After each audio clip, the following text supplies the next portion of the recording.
क्या हाल है साथियों, मैं विकास और आप लोग के अपने trustworthy channel collective study for success पे आप लोग का स्वागत करता हूं। हिंदी इंग्लिश दोनों ही भाषाओं में हम लोग देखेंगे 22 जुलाई का करंट अफेयर। उससे पहले आप लोग को बताना चाहता हूं यूपीएससी यूपीपीसीएस, ठीक, इन दोनों का 2023 का जो है कंप्लीट इंटीग्रेटेड प्रीलिम्स और मेंस एग्जामिनेशन का पेड ग्रुप हमने चालू कर दिया है। फाउंडेशन ग्रुप है, 15 महीने से ज़्यादा क्या है। अगर आपने बिल्कुल कोई भी आपने तैयारी नहीं करी है या फिर आप तैयारी आपने खूब कर रखी है लेकिन नहीं हो रहा है, तो उसको जरूर ज्वाइन करिए। स्क्रैच से बिल्कुल एक एक चीज़ वहाँ बताई जाएगी। कम से कम 4-5 बार उसमें आपका रिवीजन होकर उसमें टेस्ट सीरीज भी 150 टेस्ट होंगे कम से कम, ठीक है। कम से कम 150 टेस्ट हैं। सिर्फ मैंने हिस्ट्री का बताया था, 41 टेस्ट तो खाली चैप्टर वाइज है, ठीक है। तो मतलब वो टेस्ट ऐसा नहीं कि आपको पीडीएफ दे दी गई और आप बस करते रहो, उसमें आपका इवैल्यूएशन भी रहेगा, फीडबैक भी रहेगा, ठीक। तो यही फ़ायदा होता है कि आपका जब टाइम आपके पास होता है। बाकी जो 1 महीने वाले, 30 दिन 15 दिन वाले जो चीज़ें हैं बिल्कुल बकवास है। कोई अगर बोले भी आपसे तो उनके पास मत जाना, ठीक। मतलब कोई कोई नहीं कर सकता। कोई आईएएस आपको अगर बोल रहा है या फिर एसडीएम बोल रहा है कि 13-15 30 दिन 2 महीने में करा दूंगा, मत जाना, ठीक है। तो ये चीज़ें थोड़ा बहुत जागरूक खुद से भी होना और लॉजिक लगाना जरूरी है। और लिंक मैंने डिस्क्रिप्शन में दे रखा है टेलीग्राम चैनल का, उसको जरूर ज्वाइन कर लीजिएगा। और जो पेड ग्रुप की जानकारियां हैं, जैसे डेली मेंस आंसर राइटिंग का भी पेड ग्रुप है हमारा, सिर्फ डाउट डिस्कशन वाला भी एक पेड ग्रुप है, और करंट अफेयर के डाउट वाला भी पेड ग्रुप है। सारी जानकारी आपको 9650347272 पे आप कॉल करो, व्हाट्सएप करो, टेलीग्राम करो, ठीक। लेकिन जो है इस पे मिलेगी, इसी नंबर पे। आज के जो 10 मोस्ट इंपॉर्टेंट टॉपिक हैं जो कि प्रीलिम्स और मेंस एग्जामिनेशन में आ सकते हैं यूपीएससी यूपीपीएससी बीपीएससी और अदर स्टेट पीसी एग्जामिनेशन में, वो है ये सारे बंथिया कमीशन किससे संबंधित है, महाराष्ट्र में ओबीसी रिजर्वेशन लोकल बॉडीज में होना चाहिए नहीं होना चाहिए, तो इस तरीके से चलिए पूरा देख लेते हैं विस्तार से, ठीक। पहला जो टॉपिक है बंथिया कमीशन। देखिए बंथिया, जयंत कुमार बंथिया एक जो है इनके अध्यक्षता में कमीशन बनाया गया महाराष्ट्र में, ठीक। और ये कमीशन को ये चेक करना था कि क्या ओबीसी, ठीक, अदर बैकवर्ड क्लासेस जो हैं उनको 27% का रिजर्वेशन, जो कि उनको ऑलरेडी मिलता है शैक्षिक संस्थानों में, यानी कि एजुकेशनल इंस्टीट्यूशन में और एम्प्लॉयमेंट में, सेंट्रल गवर्नमेंट वाली, ठीक। तो क्या जो है 27% रिजर्वेशन ओबीसी को महाराष्ट्र के स्थानीय चुनाव में मिलना चाहिए, यानी कि लोकल बॉडी चुनाव में मिलना चाहिए। इस चीज पे जो है कमीशन बैठाया गया और कमीशन ने कहा हाँ मिलना चाहिए, और इसी बेसिस पे सुप्रीम कोर्ट ने अब यहाँ पर कहा है कि जो है महाराष्ट्र में जल्दी से इलेक्शन कराओ, ओबीसी वालों को जो है रिजर्वेशन दो 27%, जैसा कि जयंत कुमार बंथिया कमीशन ने बताया है, ठीक। ये पूरी चीज़ है।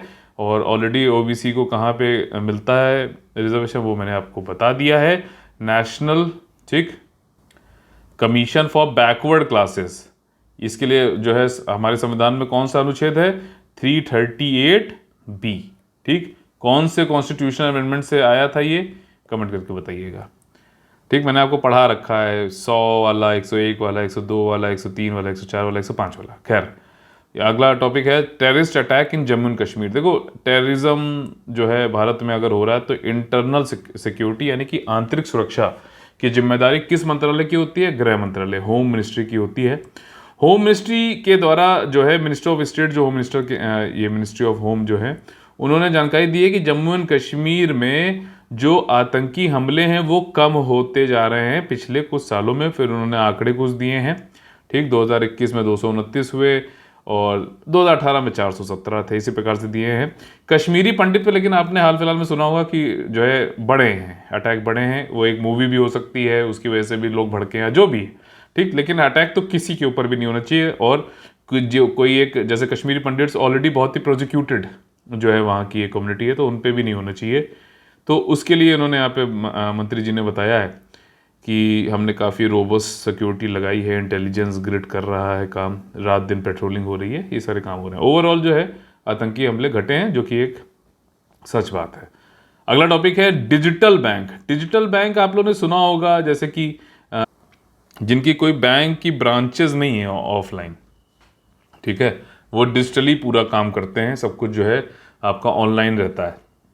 तो इस पे ऐसे बैंक पर नीति आयोग ने एक रिपोर्ट निकाली है, ठीक। उस रिपोर्ट में क्या क्या उन्होंने बताया वो समझ लेते हैं। उन्होंने यहाँ पे रिपोर्ट निकाली, उन्होंने खाका तैयार किया, टेम्पलेट तैयार किया है रोड मैप तैयार किया कि भैया किस तरीके से लाइसेंस देना चाहिए डिजिटल बैंकों को।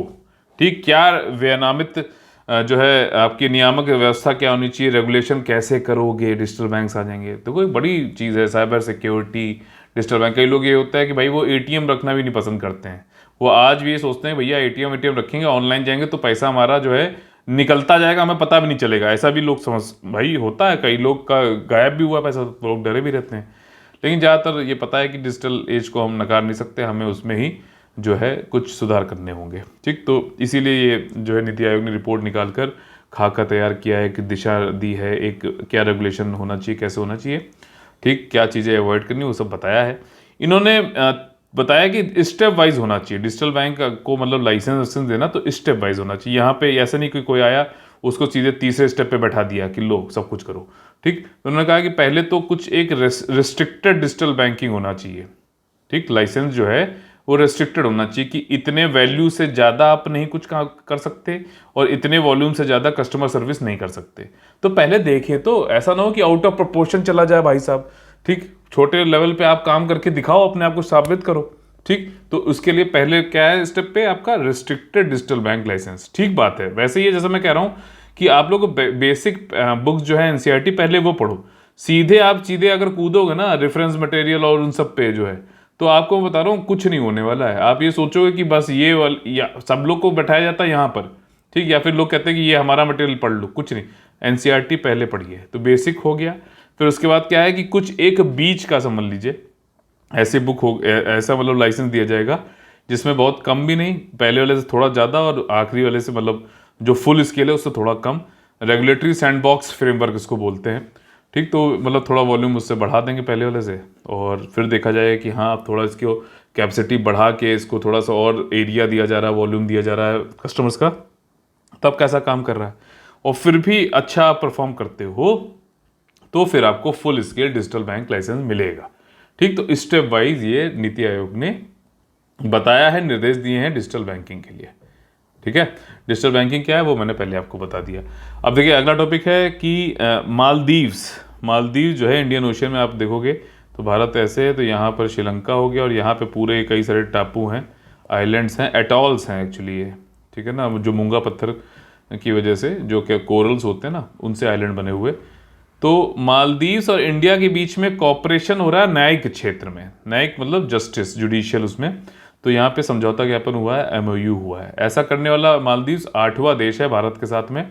इसमें क्या है कि जैसे आप लोगों ने सुना होगा कि ई कोर्ट जो भी जो है प्रशासनिक प्रक्रिया है, ठीक है, जो भी जुडिशरी में चीज़ें हो रही हैं रिपीटेटिव नेचर की हैं, तो उनको हम इंफॉर्मेशन टेक्नोलॉजी, सूचना प्रौद्योगिकी का यूज़ करते हुए, उपयोग करते हुए उसको सरल बनाएं, सुगम बनाएं, तेज़ी से उसमें हो सके। ठीक, जो विलंब होता है जस्टिस डिलीवरी में उसको कम कर सकें।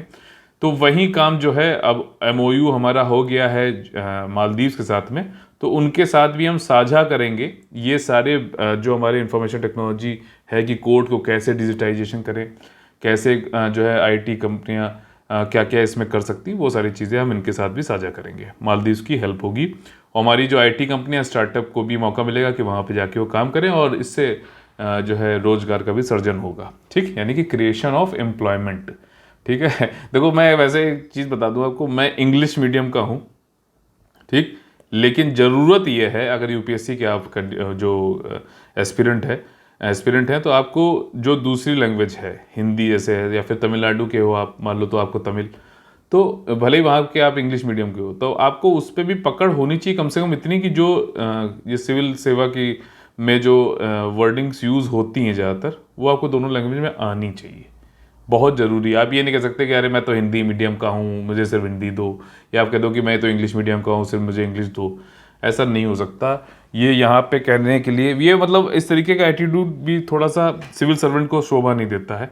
हाँ, ये ज़रूरी है कि जो उनका मीडियम है उनके अनुसार जो चीज़ें होती हैं वो हों, लेकिन जहाँ पे आप खुद वो चीज़ कर सकते हो ज़रूर करो, और मैंने करी तो आप मुझसे बेहतर कर सकते हो। ये मैं हमेशा बिलीव करता हूँ कि अगर कोई काम दूसरा कर सकता तो मैं उससे अच्छा कर सकता हूँ, ठीक, बिना उसकी जो है टांग खींचे। खैर, तो यहाँ पर ये है साइन, इसमें लॉ फील्ड में, जस्टिस फील्ड में समझौता ज्ञापन एमओयू हुआ है। ठीक, अगला टॉपिक है, काफ़ी टाइम से हम लोग इसके बारे में पढ़ रहे हैं कि जो चीता है, चीता देखो इसमें इनकी आंखों के पास से देख रहे हो यहाँ पर ये कोई रोता हुआ टाइप का एक निशान टाइप का लगता है, ये चीता होते हैं। ठीक, और ये फास्टेस्ट मैमल बोले जाते हैं मतलब लैंड पे, अर्थ पे। ठीक, 160 किलोमीटर प्रति घंटे की स्पीड तक भी ये दौड़ सकते हैं। ठीक है, तो लेकिन नेचर बड़ा मतलब एक बहुत ही खूबसूरत चीज़ है नेचर। अगर आप मतलब सच बताऊं, देखो ये चीता इतनी तेज दौड़ सकता है, लेकिन इसके में ये एक मतलब खासियत समझ लो या खामी समझ लो कि ये स्ट्रेट लाइन में तेजी से दौड़ सकता है, स्ट्रेट लाइन में। वहीं जो हिरण है या फिर डियर है, तो वो क्या है कि उसके अंदर एक एजिलिटी होती है, इतना लचीलापन होता है कि वो ऐसे दौड़ा एकदम से इधर मुड़ जाएगा, फिर इधर मुड़ जाएगा, ऐसे मुड़ जाएगा, इधर मुड़ जाएगा, इधर। तो उसको देख रहे हो आप, ये सीधे तेज दौड़ने में माहिर है, और वो जो है तुरंत मुड़ने में, इधर उधर खच खच। तो अपना उसको भी बचाव का दिया है नेचर ने मौका। ठीक है, ऐसा नहीं कि वो खाली बैठा हुआ है, आओ मुझे खाओ, आओ मुझे खाओ, ऐसा नहीं है। तो खैर, यहाँ पर जो चीता है, हिंदुस्तान की धरती से एक्सटिंक्ट, विलुप्त हो गए थे, और हिंदुस्तान अब ये कोशिश कर रहा है कि फिर से हम जो है भारत में चीता को लेके आए, री इंट्रोड्यूस करें। 50 चीता जो है लाने की बात हो रही है, और साउथ अफ्रीका, ठीक, या फिर अफ्रीका के देशों से हम जो है चीता को लाने की कोशिश कर रहे हैं, क्योंकि वहाँ पर हैं। और यहाँ पर भारत में कूनो पालपुर करके एक मध्य प्रदेश में राष्ट्रीय उद्यान है, नेशनल पार्क है। वहाँ पर हमने देखा है कि जैसा हैबिटेट होना चाहिए नेचुरली चीता को रखाव करने के लिए, वैसा वहाँ पर है, और हम इसलिए वहाँ पर उसको इंट्रोड्यूस करेंगे। तो फिलहाल अभी नमीबिया के साथ में MOU हुआ है, उसमें कई सारी चीज़ें हैं, जलवायु परिवर्तन संबंधित भी है, प्रदूषण से संबंधित भी है, अपशिष्ट प्रबंधन से संबंधित भी है, यानी कि वेस्ट मैनेजमेंट हो गया, इन्वायरमेंट से भी संबंधित भी। उसमें से एक MOU जो है चीता को री इंट्रोडक्शन करने से भी संबंधित है, जिसमें से 8 चीता लाए जाएंगे, 4 मेल और 4 फीमेल शुरुआत में, फिर धीरे धीरे करते करते ये संख्या 50 तक जानी है। साउथ अफ्रीका जो एक अलग कंट्री है, उससे भी हम लोग लेंगे। और यहाँ पर एक कंट्री और थी, वेयर इज दैट कंट्री, एक सेकेंड, हमारे से वो कंट्री खो गई है लगता है। ओके, तो यही दोनों इसमें लिखी थी एक्चुअली, नमीबिया से, साउथ अफ्रीका से, एंड अदर अफ्रीकन कंट्रीज से। पहले हम लोग ईरान से बात कर रहे थे, अगर आप लोग मेरा करंट अफेयर लगातार पढ़ रहे हो तो आपको याद होगा, ईरान से बात कर रहे थे, लेकिन फिर बीच में बात नहीं बनी, तो अब हम अफ्रीका से इसको ला रहे हैं। और ये चीता मैंने आपको बता दिया। नमीबिया देखिए, ये आपका साउथ वेस्ट अफ्रीकन कंट्री है। ठीक, इसका मैंने एक मैप जो है नीचे यहाँ पे लगा रखा है, ये देखिए आप लोगों के लिए। कहाँ गए बे, ई रहा। देखिए इसमें क्या है कि आप आज का मोटिवेशन पहले ना मिल जाए, रुक जाइए, रुकते हैं। हाँ, ये देखिए यहाँ पर नमीबिया जो है आपका साउथ वेस्टर्न अफ्रीकन कंट्री है। यहाँ पे नमीब डेजर्ट है, नमीब डेजर्ट है। तो आपको ये समझना चाहिए कि यहाँ पर ये नमीब डेजर्ट क्यों बना, उसका एक बहुत बड़ा मेजर कारण ये है कि यहाँ से एक ओशियन करंट, ठीक है ना, ओशियन करंट गुजरती है, जिसका नाम है बेनगुएला, और ये कोल्ड ओशियन करंट है, कोल्ड। और कोल्ड होने की वजह से यहाँ पे मॉइस्चर जो है बन नहीं पाता, तो बारिश हो नहीं पाती, इसलिए ये एरिया जो है डेजर्ट में तब्दील हो गया है। ठीक है, तो ये एक मेन कारण है। यहाँ पे देखिए नमीबिया में इटोशा पैन है। पैन क्या होता है, मतलब यहाँ पे एक गड्ढा टाइप का हो गया है, यहाँ पे पानी आके इकट्ठा हो जाता है, फिर पानी इवेपोरेट हो जाता है, तो यहाँ पे जो है नमक वमक बसता है खाली, और यहाँ से कहीं पानी और कहीं जाता नहीं, तो ऐसे एरिया को पैन बोलते हैं। इटोशा पैन ये आपका नमीबिया में ही है। एक और बहुत ही बेहतरीन बात कि दुनिया में सबसे ऊंचे ऊंचे सैंड ड्यून कहाँ बनते हैं, वो नमीबिया में ही बनते हैं। बहुत ऊंचे ऊंचे सैंड ड्यून बनते हैं, ठीक, यानी कि बालू का टीला या फिर रेत टिब्बा ऐसा कुछ बोलते हैं। ठीक है, तो वो आपका यहाँ पर नमीबिया में बनते हैं। कालाहारी डेजर्ट भी है, लेकिन वो बोट्सवाना में कुछ एरिया यहाँ पे जुड़ता भी है। ठीक, और बोट्सवाना में अगर आप देखो तो ओकावांगो स्वैम्प है, स्वैम्प मतलब दलदली एरियाज। ठीक, तो दुनिया का मतलब इनलैंड सबसे बड़ा जो है डेल्टा बनाता है ओकावांगो स्वैम्प। मैप को बहुत अच्छे से पढ़ो और मैप को रोज करो, जो लोग कर रहे हैं ना, आप लोग देखना एग्जाम के टाइम पे आपको कितना होगा। अगर आप आखिरी में करने की कोशिश करोगे, मैं बता रहा हूँ कुछ नहीं होने वाला। आखिरी में तो कुछ होता ही नहीं है, आखिरी में खाली लोग जो है पैसा ऐंठते हैं आपसे। ठीक, तो ये सारी चीज़ें हैं। बाकी I think I am done with this, और भी कोई चीज़ हो तो आप लोग पूछ लीजिएगा। चलिए चलते हैं अपने टॉपिक पे। ला टॉपिक कहाँ गया, ला ये देखिए यहाँ पर, ठीक, यहाँ पे मैंने बाकी सारी चीज़ें आपको बता दी है। अच्छा चलो एक चीज क्वेश्चन ये चलो बता ही देता हूँ। बेंगुएला आइल आपका जो है ओशन करंट इधर हो गई आपके वेस्ट साइड में, और ये कोल्ड है। वैसे अगुलहास होती है इधर, ठीक है, ईस्टर्न सदर्न अफ्रीका में अगुलहास, ठीक, ये हॉट वार्म ओशन करंट है, याद रखना। तो ये वाला एरिया कैसा होगा, ठीक है, डेजर्ट तो नहीं होगा, ये चीज़ याद रखिएगा। नेक्स्ट टॉपिक जो है वो है श्रीलंका संबंधित रनिल विक्रमसिंघे। देखो ये व्यक्ति जो है ये बहुत बार प्राइम मिनिस्टर बन चुका है, बहुत बार एमपी बन चुका है, 50 साल का ऐसा करीबन जो है आपका श्रीलंका में पॉलिटिकल कैरियर है। और लेकिन ये कभी भी इनकी पार्टी जो है वो है यूनाइटेड नेशनल पार्टी, उसके ये अकेले एमपी हैं श्रीलंका में, ठीक, अकेले एमपी हैं भाई साहब। और अभी जब गोटाबाया राजपक्षा जब उनके ऊपर मतलब ये हुआ कि प्रेसिडेंट हाउस को घेर लिया गया, तो गोटाबाया राजपक्षा ने जो है इनको रनिल विक्रमसिंघे को अपने भाई महिंदा राजपक्षा को हटाकर prime minister, acting prime minister बना दिया था, ठीक, रनिल विक्रमसिंघे। अब देखो अकेले एमपी हैं, कुछ इनके पास कभी प्रेसिडेंट बनने का कोई भी जो है वो नहीं था। हाँ एमपी और प्राइम मिनिस्टर बन चुके हैं, कई बार बने हैं ये, ठीक है। और ठीक, तो गोटाबाया पहले थे, उन्होंने अपने भाई महिंदा को हटाया और एक्टिंग जो प्राइम मिनिस्टर है रनिल विक्रमसिंघे को बना दिया। और फिर ये कहा गया था कि एक हफ्ते में या फिर जो है जल्दी ही नया प्रेसिडेंट चुना जाएगा। प्रेसिडेंट एक्चुअली ज़्यादा सारा काम करता है वहाँ पे, मतलब हेड, जैसे प्राइम मिनिस्टर इंडिया में है ना, वैसे वहाँ पे प्रेसिडेंट करता है काम, ठीक। तो इन्होंने वोटिंग हुई पार्लियामेंट में वहाँ पर श्रीलंका में, और खुद ही जो है चुन के आ गए, खाली अच्छे खासे उनको वोट मिले 134। लेकिन जो जनता है श्रीलंका की कह रही है तुम भी हटो, निकलो यहाँ से, कोई चक्कर नहीं है, हम आपको भी नहीं चाहते हैं। तो और फिर इन्होंने क्या कहा कि ऐसा है कि जो फांसीवादी ताकतें हैं, फासिस्ट, उनके खिलाफ मैं तगड़े से पेश आऊँगा। तो अब देखना है, हो सकता है कि एक और जो है व्यक्ति भागता हुआ दिखे श्रीलंका से, ऐसा हो सकता है, मैं कह रहा हूँ, होना चाहिए कि नहीं होना चाहिए, that's a different point of thinking, ठीक है। तो यहाँ पर जो पीपुल स्ट्रगल चल रहा है, जनता रागलिया, ठीक, जो मैंने आप लोगों को बताया था स्ट्रगल, पीपुल स्ट्रगल, तो उन्होंने बोला कि आप भी निकलिए, हम आपको भी नहीं चाहते हैं।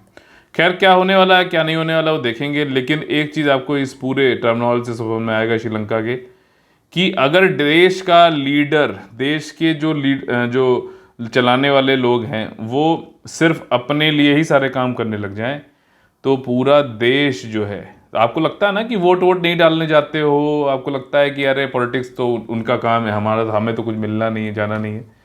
तो देख लो क्या सिस्टम हो सकता है। आपका वोट बहुत ज़रूरी है, और आपके अंदर पॉलिटिकल एक वो होनी चाहिए कि, और ये समझ भी होनी चाहिए कि किसको वोट देना है, किसको नहीं देना है। अदरवाइज आपका ही जनरेशन नहीं, आपकी आने वाली पुश्तों को भी उससे जो है काफ़ी दुष्प्रभाव पड़ सकता है। नेक्स्ट टॉपिक जो है वो है सेंट्रल बैंक डिजिटल करेंसी। ये वाला टॉपिक मैंने फेब में आप लोग को पढ़ाया था। चलिए मैं यहाँ पे आप लोग को बता देता हूँ किस तरीके से टेलीग्राम के चैनल पे आप हमारे जुड़कर वहाँ पर ढूंढ सकते हैं कोई भी टॉपिक। चलिए चलते हैं। तो सबसे पहले तो भाई साहब टेलीग्राम ओपन करना पड़ेगा आपको। टेलीग्राम आपने डाउनलोड कर रखा है, उसमें से आपने ओपन कर लिया, ठीक। आप यहाँ पे गए अपने चैनल पर, कहाँ गया, ये रहा, ठीक। अपना चैनल है कलेक्टिव स्टडी फॉर सक्सेस, उसको आपने ओपन कर लिया। अब देखिए इसमें क्या है कि आपके पास देखिए यहाँ पर 3 जो डॉट ये बने हुए हैं ये, ठीक, इसको जो है आप क्लिक करेंगे।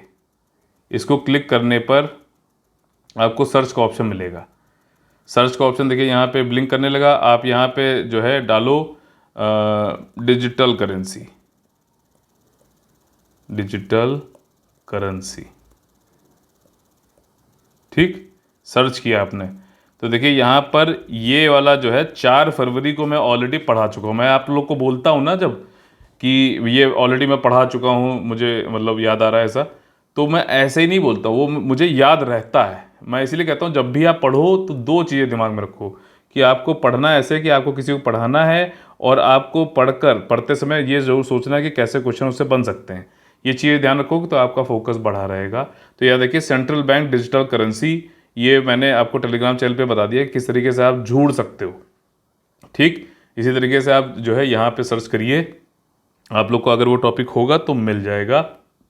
4 फरवरी को बजट में एक्चुअली अनाउंस किया गया था जो है सेंट्रल बैंक डिजिटल करेंसी, तो इसलिए आया था। अभी आप लोग को मैंने बताया भी था क्रिप्टो करेंसी पे आरबीआई ने क्या बोला है और वित्त मंत्री क्या बोल रही हैं, क्या होना चाहिए नहीं होना चाहिए। ठीक, तो ये तरीका आप समझ में आ गया ना आपको। इसमें देखो यहाँ पर भी आपने सर्च कर लिया, यहाँ पे आप क्लिक करोगे तो डिजिटल उससे जो भी संबंधित होगा डिजिटल करेंसी सीबीडीसी, ये देखिए सारे आपके आपके पास एक साथ आ जाएंगे। ठीक, तो ये चीज़ ध्यान रखिए। यहाँ पे मैंने क्वेश्चन भी देखिए पूछ रखा है कि mains answer writing question 5, is a difference between crypto currency and digital currency, then what are those changes. ठीक, तो ये काफ़ी चीज़ें मैं यहाँ पे कराता रहता हूँ पूरा, तो आप लोग इसको चैनल को जरूर ज्वाइन कर लीजिएगा। चलिए चलते हैं अपने पीडीएफ पर। ठीक, तो देखिए यहाँ पर वही चीज़ें हैं कि आरबीआई ने जो है ये इम्प्लीमेंट करना है सेंट्रल बैंक डिजिटल करेंसी को फेज्ड मैनर में, मतलब पहले पायलट बेसिस पे कुछ जगह पे लॉन्च करेंगे, फिर पूरे इंडिया में, और होलसेल और खुदरा दोनों में ही किया जाएगा, रिटेल दोनों ही एरियाज़ में। बजट में इस बार बोला गया था आरबीआई एक्ट 1934 में कुछ संशोधन करना पड़ेगा। नहीं, ये करेंसी जो है आपको मैंने बताया है कि ये सेंट्रल बैंक के द्वारा जो है आपका मतलब लीगल टेंडर घोषित की जाएगी। वर्चुअल करेंसी तो होगी लेकिन लीगल टेंडर घोषित की जाएगी। ये उसी प्रकार से जैसे 10 का नोट आपके जेब में है या फिर आपके जो है ये वॉलेट में या फिर अकाउंट में 10 का डिजिटल सीबीडीसी है, तो वो एक ही बात होगी। ठीक, और पहले फेज्ड मैनर में किया जाएगा, वर्चुअल करेंसी होती है, लेकिन ये क्रिप्टो करेंसी उस तरीके से कंपेयर नहीं किया सकती क्योंकि वहाँ पे वो लीगल टेंडर नहीं होती, लीगल टेंडर है।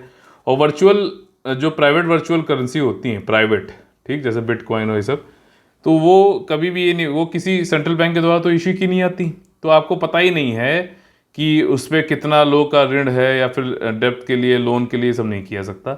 बट इसमें हम जैसे हमारे पास नोट होता है, फिएट करेंसी होती है, फिएट करेंसी समझते हैं ना, जैसे नोट है, कागज का नोट है, उस पर अगर 100 लिखा हुआ है तो उसकी वैल्यू 100 है, 10 लिखा तो 10 है। ठीक, उसकी खुद की इंट्रिंसिक वैल्यू कुछ नहीं होती है, और उसको जो है लीगल टेंडर जो है गवर्नमेंट के द्वारा घोषित किया जाता है ताकि कोई भी व्यक्ति उसको लेन देन उसमें कर सकता है आसानी से। ठीक, तो उसको फिएट करेंसी बोलते हैं। वर्चुअल करेंसी जो भाई वर्चुअली बनी हुई है। ठीक, आज भी देखो अगर ये तो एक करेंसी का रूप दे दिया जाएगा, आज भी देखो अगर आपके हाथ में कैश नहीं है, अकाउंट में पैसा पड़ा हुआ है, 100 रुपये लिखा हुआ है, तो 100 रुपये एक वर्चुअली तो हुआ, एक तरीके से वर्चुअल है, बस उसके लिए एक वर्चुअल करेंसी अलग से और दे दी जाएगी जिसका उपयोग जो है आप वहीं ऑनलाइन कर सकोगे।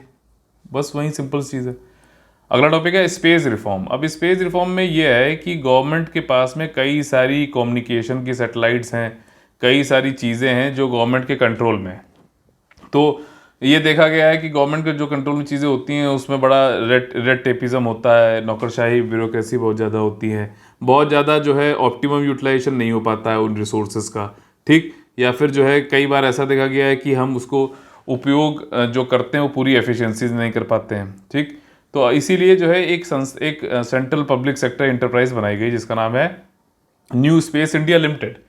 ठीक, तो ये क्या करने वाली है, ये प्राइवेट जो नॉन गवर्नमेंट एंटरप्राइजेज हैं, एंटिटीज़ हैं, उनके साथ में मिलकर जो है थोड़ा कमर्शलाइजेशन करेगा, जो भी हमारा स्पेस में हमारी जो बढ़त हुई है, उन्नति हुई है, उस सबका थोड़ा सा मतलब हम उससे पैसे भी कुछ कमाएं।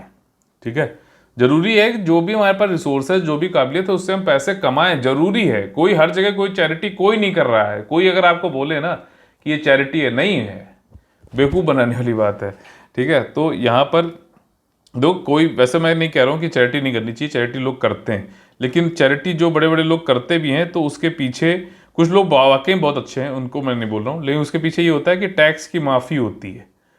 ठीक, तो ये भी एक समझना चाहिए कि एक उसके पीछे अल्टीरियर मोटिव है। और जैसे कई लोग जो है चैरिटी करते हैं तो उनको 2% जो है आपका वो करना है, कॉर्पोरेट सोशल रिस्पॉन्सिबिलिटी।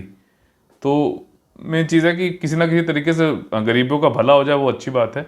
बट ये बोल देना कि सब कुछ फ्री में तुमको दे रहा हूँ और ये जो है वो सब ठीक नहीं है, वो मतलब बेवकूफ़ बनाने वाली बात है। तो ये चीज़ें हैं। तो यहाँ पर इसी तर्ज पे अभी कुछ कम्युनिकेशन सैटेलाइट, ठीक है ना, जिससे संचार किया जाता है, इसमें आपको सारी जी सैट की दिखेंगी। तो इससे आप ये भी पता लगा सकते हो कि जो जी सैट वाली जो सीरीज़ है सैटेलाइट्स की, वो कम्युनिकेशन के लिए यूज़ की जाती हैं। ठीक, वहीं इनसैट वाली जो आती हैं वो रिमोट सेंसिंग है, मतलब कि वो अर्थ ऑब्जर्वेशन सेटेलाइट है। मैंने आप लोग को अर्थ ऑब्जर्वेशन वाले सेटेलाइट वाले के बारे में पढ़ाया भी था। ठीक, अभी टेलीग्राम पे जाके आप सर्च करना, आपको मिल भी जाएगा। ठीक है, तो मैं जब ये इस तरीके से बोलता हूँ ना, तो मैं ऐसे ही नहीं बोलता हूँ, वो मैंने पढ़ा रखा होता है। ठीक है, चेक कर लीजिएगा एक बार।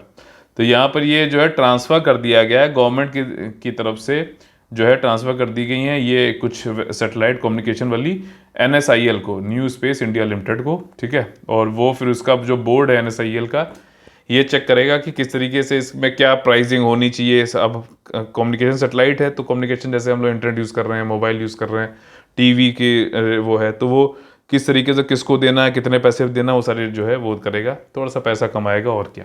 ठीक, ऑपरेशनल जो है स्पेस सेक्टर रिफॉर्म में सारी चीज़ें आ रही हैं। और इसका मेन उद्देश्य ये भी है कि ग्लोबल मार्केट में, जैसे अभी आप लोगों ने सुना होगा टीवी जो टाटा प्ले है, उसके लिए NSIL ने एक फ्रेंच गुयाना से, जो जिस ऑब्जर्वेशन सेटेलाइट की बात कर रहा हूँ, तो वो लॉन्च करी गई थी। ठीक, तो प्राइवेट सेक्टर के लोग भी, नॉन गवर्नमेंट एंटाइटीज़ भी जो है आके पार्टिसिपेट करें। साथ ही साथ पूरा ग्लोबल स्पेस मार्केट जो है उसमें भारत का शेयर बढ़े। अभी क्या है कि हम बस अपने लिए ही बनाते हैं, वो कर लेते हैं, लेकिन अब आप देख रहे हो कि धीरे धीरे जो है हम लोगों के सेटेलाइट लॉन्च भी कर रहे हैं, हम सेट भी कर रहे हैं, हम उनको सर्विसेज भी दे सकें। ठीक, मान लीजिए किसी कंपनी को जो है इंडिया में आके कम्युनिकेशन को सर्विसेज देनी है, तो उसने आके बात करी NSIL से और ये कहा कि भैया आपकी जो सेटेलाइट है GSAT फला फला वाली, उसका जो है के कू का ये मेरे शॉर्ट फॉर्म मैंने बनाया हुआ था, कू का, ठीक है ना, ये सब बैंड्स होते हैं जो कम्युनिकेशन में यूज़ किए जाते हैं। ठीक, तो वो सब जो है इसका उपयोग करना चाहते हैं, तो वो कहेगा ठीक है, इतने पैसे हैं, आप बताइए, आपको ठीक लग रहे हैं तो आप ले लीजिए। तो उस तरीके से काम होगा। इसके लिए एक और सेंटर बनाया गया है, इन स्पेस क्या है? Indian national space promotion and authorisation centre. Indian national space promotion and authorisation centre, ये एक सिंगल विंडो एजेंसी है जो कि प्रमोट करती है, हैंड होल्ड करती है, एथोराइज करती है जो भी नॉन गवर्नमेंट एंटाइटीज है ना, प्राइवेट सेक्टर वाले, ठीक, कि उनको भी जो है सेम लेवल प्लेइंग फील्ड मिले, वो भी लोग आराम से काम कर सकें स्पेस के क्षेत्र में। ठीक, नेक्स्ट टॉपिक है nuclear power plant. Nuclear power, ठीक, न्यूक्लियर पावर किससे बनती है? न्यूक्लियर जो कोई रेडियो एक्टिव एलिमेंट्स होते हैं, जैसे यूरेनियम हो गया, रेडियम हो गया, प्लूटोनियम हो गया। ज़्यादा यूरेनियम जो है आपका न्यूक्लियर एनर्जी के लिए जो है यूज़ किया जाता है, और उसी संबंधित जो है प्लूटोनियम भी होता है। भारत में थोरियम बहुत है, ठीक, मोनोजॉइट सैंड्स में मिलता है, केरला में काफ़ी ज़्यादा है, और इसीलिए जो है भारत पर यूरेनियम इतना नहीं है। ठीक, कुछ कुछ है, आंध्र प्रदेश में है, कुछ नॉर्थ ईस्ट में है, मेघालय वघालय साइड में, तो ललित उत्तर प्रदेश में भी है, ललितपुर में कुछ कुछ है, बहुत कम क्वांटिटी में। तो भारत में जो है भाभा, होमी भाभा जो थे, उन्होंने 3 स्टेज न्यूक्लियर प्रोग्राम चालू किया था, जिसमें पहले स्टेज में क्या था कि हम प्रेशराइज्ड हैवी वाटर रिएक्टर का यूज़ करेंगे, ठीक, जो यूरेनियम है एनरिच्ड वाला, उसका उपयोग करेंगे, ठीक है, और फिर जो है बिजली बनाएंगे। बिजली बनाते समय कुछ जो है यहाँ से एक सेकेंडरी प्रोडक्ट बनेगा प्लूटोनियम। प्लूटोनियम को हम उपयोग करेंगे जो है सेकंड स्टेज में। सेकंड स्टेज में जो है हम लोग क्या करेंगे? फास्ट ब्रीडर रिएक्टर यूज़ करेंगे। फास्ट ब्रीडर रिएक्टर में सिर्फ ये समझ लो कि जो न्यूट्रॉन है न्यूक्लियर, ये इसके यूरेनियम से, वो फास्ट जो है उसको ब्रीडिंग बहुत तेज़ी से होती है। ठीक, प्लूटोनियम का भी उपयोग होता है, थोड़ा बहुत यूरेनियम का भी, और उसका उपयोग करते हुए हम बिजली बनाएंगे, और फिर जो है वहाँ से कुछ यहाँ पे सेकंड वाले में जो है थोरियम का भी उपयोग हम थोड़ा बहुत करने लगेंगे। तो इसके लिए फास्ट ब्रीडर रिएक्टर बना रहा है एक संस्था का नाम है भाविनी, ठीक है ना।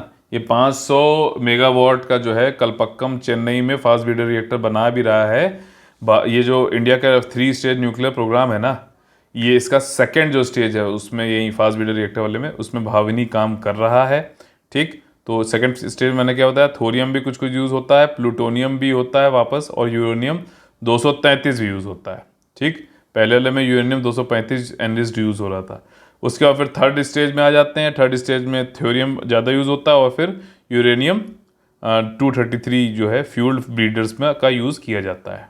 ठीक, वहाँ पे फास्ट ब्रीडर नहीं है, U33 फ्यूल्ड ब्रीडर्स हैं, सिंपल। तो ये 3 स्टेज का है, मैंने बहुत आसानी से बताया, अलग से मैं इसका वीडियो बना सकता हूँ एक, मुझे ऐसा लगता है। लेकिन यहाँ पे जो ज़रूरत है वो मैंने आपको बता दी, क्योंकि अब इसके बाद जो है यहाँ पे फैक्ट्स हैं। अगर मैं सीधे आपको यहाँ पे बताया था कि गवर्नमेंट ऑफ इंडिया ने ये इन्फॉर्म किया है कि काकरापार एटॉमिक जो है प्लांट है उसका तीसरा यूनिट जो है कमेंस होने वाला है, तो वो फिर रेटोरिक है, कोई भी बता सकता है उस तरीके से, मैं आपको बता रहा हूँ। और उससे कोई भी जो है जो इस तरीके से खाली आके पढ़ रहा है, आपको कुछ याद होने वाला नहीं है, लेकिन अब याद हो जाएगा। अब आपको पता है कि एक ओवरऑल सिनेरियो है, इंडिया के पास थोरियम ज़्यादा है, हमें थोरियम की तरफ जाना है कि हम उसका उपयोग कर सकें। तो इसके लिए हमने न्यूक्लियर पावर प्लांट्स बना रखे हैं भारत में। न्यूक्लियर पावर प्लांट जो है, न्यूक्लियर पावर जो होती है ये क्लीन बोली जाती है, इन्वायरमेंट फ्रेंडली बोली जाती है, और 24 घंटे हमें मिल सकती है, सातों दिन। ठीक, तो ये ऐसे कुछ बेनिफिट है। न्यूक्लियर एनर्जी जो है आपके इसमें रिएक्टर बन लगते हैं। अब प्रेशराइज्ड हैवी वाटर रिएक्टर, चलिए एक एक चीज़ बता देता हूँ आपको ताकि जो है दिक्कत ना हो। प्रेशराइज्ड हैवी वाटर रिएक्टर, ठीक, हैवी वाटर जो होता है आपका D2O होता है, ठीक, और जो सिंपल वाटर होता है वो H2O होता है। इसका उपयोग किया जाता है प्रेशराइज्ड हैवी वाटर रिएक्टर में, D2O का यूज़ किया जाता है एज अ कूलेंट, ठीक, ठंडा रखने के लिए। और इसी का ही उपयोग पानी मतलब अलग अलग ट्यूब में होता है कूलेंट की तरह, दूसरा मॉडरेटर की तरह यूज़ किया जाता है, मतलब जो रिएक्शन है उसको मॉडरेट करना, उस लेवल पे लाना जिससे कि हम एनर्जी को स्टेबलाइज तरीके से बना सकें। तो ये होता है प्रेशराइज हैवी वाटर रिएक्टर में प्रेशराइज हैवी वाटर का यूज़। ठीक, फास्ट ब्रीडर रिएक्टर मैंने आपको बता दिया, न्यूट्रॉन काफ़ी फास्टली जो है आपका ब्रीड किए जाते हैं। ठीक, ये सारी कुछ चीज़ें मैंने आपको यहाँ पे बताई। और अब देखिए न्यूक्लियर पावर प्लांट जो है यहाँ पे काकरापार कहाँ पर है? ये आपका स्टेशन है सूरत के पास में, तापी नदी जो है गुजरात में, वहाँ पे है काकरापार। उसका 3rd यूनिट कमर्शियली चालू हो जाएगा। अब देखो यहाँ पर ये सारी चीज़ें पढ़ने से अच्छा है कि आपको ये समझ में आना चाहिए कि भारत में न्यूक्लियर पावर प्लांट्स कहाँ कहाँ पर है। ठीक, तो चलिए इसका एक पिक्चर ही देख लेते हैं। ये देखिए, ये मेरी वेबसाइट है, नहीं विकासपीडिया ये गवर्नमेंट की वेबसाइट है, और इसमें इंग्लिश में ही नहीं, देखिए हिंदी, मराठी, ये क्या लिखा है पता नहीं, मैं नहीं पढ़ पा रहा हूँ, ये बांग्ला है, और ठीक है, तो बोडो, डोंगरी, देखो इसमें ये देवनागरी लिपि वाली जो है वो तो मैं पढ़ पा रहा हूँ। तो किसी भी लैंग्वेज में आप इसको कर सकते हो। बहुत ही अच्छी वेबसाइट है, लेकिन मैं आपको बता रहा हूँ, ये मैंने बता दी तो इसमें ऐसा नहीं कि आपने इसको खोला और सारी ये चीज़ें पढ़ डाली। यहीं पे हमारी जरूरत पड़ती है, गाइडेंस की जरूरत पड़ती है कि कौन कौन सी चीज़ें पढ़नी, कौन कौन सी नहीं पढ़नी, सब कुछ सुना पढ़ डालोगे यार। सिर्फ मैं कह रहा हूँ कि अगर ये वेबसाइट भी पूरी पढ़ लो तो बहुत मुश्किल है कि आप पढ़ पाओ। ठीक है ना, फिर वहीं 5 साल वाली कहानी। तो यहाँ पे न्यूक्लियर एनर्जी देखिए आपका बनाया जाता है और इन्वायरमेंट फ्रेंडली होता है 24x7। खैर, भारत में जो है 22 रिएक्टर हैं, 6,780 मेगावाट की हमारी ऑपरेशन में अभी कैपेसिटी है। और वहीं फास्ट ब्रीडर रिएक्टर जो है भावनी बना रहा है, जो मैंने आपको बताया। ठीक है, तो यहाँ पे देखिए ऑपरेशनल जो न्यूक्लियर पावर प्लांट्स हैं उनको समझ लेते हैं। तारापुर कहाँ पे है? महाराष्ट्र में है। आपका राजस्थान एटॉमिक पावर स्टेशन ये रावत भाटा में है, राजस्थान में है। ठीक, इसमें कब कब क्या बना है वो ठीक है, इतना ज़्यादा वो नहीं है। राजस्थान आपका मद्रास में हो गया, कलपक्कम काइगा जो है कर्नाटका में, कुंडमकलम भी ये चेन्नई तमिलनाडु में आ गया। ठीक है, नरोरा आपका यूपी में है, बुलंदशहर के पास में, काकरापार गुजरात में, सूरत के पास में। ठीक है, प्रेशराइज हैवी वाटर, ये सारी चीज़ें दी गई हैं, वो आप देख सकते हो। भावनी का फुल फॉर्म क्या है? भारतीय नाभिकीय मतलब वो नाभि नहीं जो होती है अब पेट में, वो नहीं, नाभिकीय मतलब न्यूक्लियर। ठीक है, विद्युत न्यूक्लियर पावर निगम लिमिटेड भावनी, ये 2nd स्टेज में काम करती है। और हो सकता है अलग से क्वेश्चन पूछ ले आप लोग से, तब आपको मेरी आवाज़ याद आएगी। ठीक है, चलिए अब चलते वीडियो पर। तो देख रहे हो, मैं एक एक चीज़, प्रेशर हैवी वाटर रिएक्टर क्या है, भावनी क्या है, ये सारी चीज़ें पढ़नी पड़ती है, मैं आपको पढ़ाता हूँ ताकि कुछ भी आपका छूटे नहीं यहाँ से। ठीक है ना, कुछ भी ना छूटे। फिर भी मुझे लगता है ऐसे 3 स्टेज वाटर जो न्यूक्लियर पावर प्रोग्राम है हमारा, 3 stage power nuclear power programme, उसको और ज़्यादा अच्छे से मुझे लगता है पढ़ाया जा सकता है। ठीक है, अगर आप लोग बोलोगे तो मैं उस पर अलग से वीडियो बना दूंगा। ठीक है, अभी तो खैर मैंने ओवरव्यू आपको दे दिया है। स्वावलंबन मैंने आप लोग बताया था, स्प्रिंट नाम से एक जो है न्यूज़ में भी था। तो इसमें स्प्रिंट का जो आखिरी 3 शब्द मैंने बताया था याद रखने के लिए, वो क्या है? इंडिजिनस आपका नेवल टेक्नोलॉजी। तो जो है स्वावलंबन जो है यहाँ पर सेमिनार संगोष्ठी हुई थी, आपका नेवी से संबंधित है।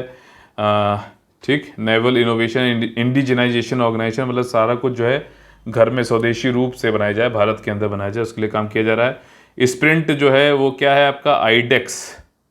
ठीक, स्प्रिंट का फुल फॉर्म है supporting pole vaulting in research and development through iDEX, NIO and TDAC. ठीक, ये किसके कोलैबोरेशन में, डिफेंस इनोवेशन ऑर्गेनाइजेशन और एनआईओ के साथ में मिलकर 75 स्वदेशी रूप से टेक्नोलॉजी बनानी है नेवी के लिए। ठीक, तो ये स्प्रिंट था और स्वावलंबन वाला जो है ये अभी न्यू दिल्ली में हुआ था, इसको ध्यान रख लीजिएगा। 2 दिन का सेमिनार था, सभी हितधारक यहाँ पे आके बात कर रहे थे, अपनी अपनी टेक्नोलॉजी दिखा रहे थे, कैसे जो है इंडिजिनियस टेक्नोलॉजी, नई नवाचार वाली टेक्नोलॉजी बनानी चाहिए। यहाँ पे देखो एक ये चीज़ है जो इम्पोर्टेंट है, वरुणा। वरुण क्या है, ये पर्सनल एयर व्हीकल है। ठीक, यूएवी समझ सकते हो, जो कि ऑटोनोमस स्वायत्त रूप से मल्टी कॉप्टर। ठीक, कई सारे इसमें जो है वो लगे होंगे, आपका हेलीकॉप्टर के तरीके से पंखे लगे होंगे, और ये पैसेंजर को कैरी करके एक जगह से दूसरी जगह ले जा सकता है। वरुण है पर्सनल एयर व्हीकल है, जैसे आपकी पर्सनल बाइक होती है, कार होती है, वैसे ही ये है वरुण है, अपना बैठे और उड़ के जो है पहुंच गए पड़ोसी के घर पे। ठीक, तो जैसे पहले लोग बोलते थे कबूतर जा जा जा जाके जो है चिट्ठी दिया, अब लोग जो है इस वरुण में बैठेंगे और जाके चिट्ठी खुद ही डिलीवर करके आएंगे। ठीक है, तो देखिए क्या होता है, काफ़ी बहुत मज़ेदार दुनिया होने वाली है, ऑलरेडी है। ठीक, और जैसा कि मैंने आप लोगों को बताया कि कई सारे जो पेड कोर्सेज हमारे चल रहे हैं, ये नंबर है हमारा 9650347272।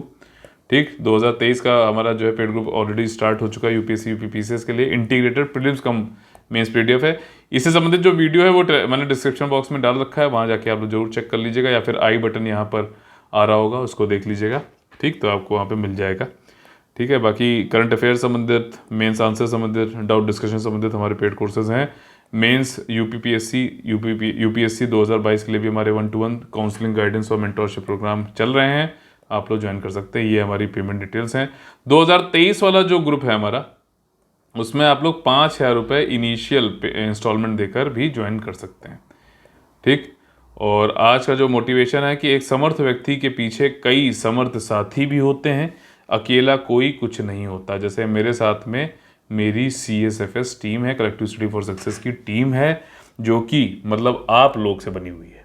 ठीक है, आप लोग मेरा मोटिवेशन मुझे बढ़ाते हो, कभी कभी नहीं भी बढ़ाते हो, ज़्यादातर तो नहीं बढ़ाते हो। इस मतलब वीडियो को शेयर करना, सब्सक्राइब करना, लाइक करना, कम से कम अगर आप लोग रोज़ एक भी व्यक्ति को शेयर कर दो ना, इसे नए व्यक्ति को, तो हम लोग की टीम बढ़ती जाएगी। और ये जो एक एजुकेशन आप देखो, अगर मैं सच बता रहा हूँ, इतनी क्वालिटी के साथ में आपको चीज़ें नहीं मिलेंगी, लेकिन अभी बस ये है कि मेरी रीच कम है। ठीक, जब सिलेक्शन धीरे धीरे होने लगेंगे तब और ये बढ़ेंगे, अभी रीच कम है, लोगों तक चीज़ पहुंच ही नहीं रही है, दिख नहीं रही है। ठीक, ना मेरे पास इतना पैसा है, ना मुझे मार्केटिंग आती, मैं सच बता रहा हूँ, मैं शिक्षक हूँ, सीख रहा हूँ। ठीक, लेकिन उस तरीके से फेक वेक करके तो मैं कभी ज़िंदगी में नहीं करने वाला। रीच बढ़ेगी, लोग तक एक बार दिखना तो चाहिए। यूट्यूब नहीं प्रमोट करता है, मैं आपको बताऊँ, पूरा आप लोग के लिए फ्री लगता होगा आपको, लेकिन मतलब जो क्रिएटर्स हैं, इतना बहुत सारी चीज़ें, कंसिस्टेंसी होनी चाहिए, कीवर्ड लगाना चाहिए। एक वीडियो बनाने के लिए ये करंट अफेयर वाला 4-5 घंटे मुझे लगते हैं, वीडियो के कंटेंट से लेकर उसके फुल स्टॉप, और वीडियो को फिर लगाना, यूट्यूब पे लगाना, उसको अपलोड करना, बहुत लंबा प्रोसेस है। और थंबनेल है वो बनाना, वेरी वेरी लॉन्ग प्रोसेस। आप लोग से मैं ये उम्मीद जो करता हूँ कि अगर आप लोगों को पसंद आता तो लाइक तो जरूर दबाया करो, कमेंट किया करो, कुछ भी कमेंट कर सकते हो, आंसर तो कमेंट करने ही करने, और भी कमेंट कर सकते हो, अच्छा लगा, नहीं लगा, कैसा लगा, लाइक करो, लोग से शेयर करो, सब्सक्राइब करो। यही मेरे लिए आप लोग की तरफ से मेरी फीस है, मोटिवेशन है। ठीक, कोई ऐसा पैसा तो लग नहीं रहा इसके लिए। ठीक, तो चलिए, ठीक लगेगा तो जरूर करिएगा, नहीं लगेगा कोई बात नहीं, हम लोग तो मेहनत करते रहेंगे, जो हमारी टीम के मेंबर हैं, और आप भी टीम के मेंबर हो, आपका अपना चैनल है, जरूर हम लोग आगे बढ़ेंगे। जय जय Bharat, all the very best है, वंदे वंदे मातरम।